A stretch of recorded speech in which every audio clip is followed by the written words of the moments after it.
Әкім халықтың үніне құлақ асатын, елдің мұңын жүрегімен сезіне алатын тұлға болу керек. Мен бүгін Алматы қаласының әкімі Дархан Сатыбалдың қабылдауына кірдім.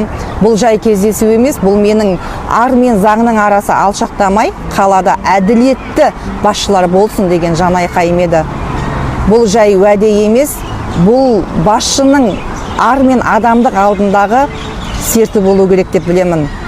Әкімнің міндеті тек қағаз қарап отыру емес, әкімнің мақсаты қоғамның жарасын емдеу, халықтың көкейіндегі сұрақты шешу және билік пен халықтың арасында көпір болу.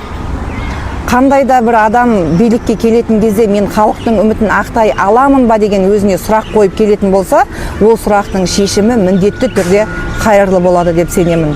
Бұрынғы қала әкімі Досаевтың қабылдауына бірнеше рет арыз жазып, еш қабылдауына кіре алмаған болатынмын.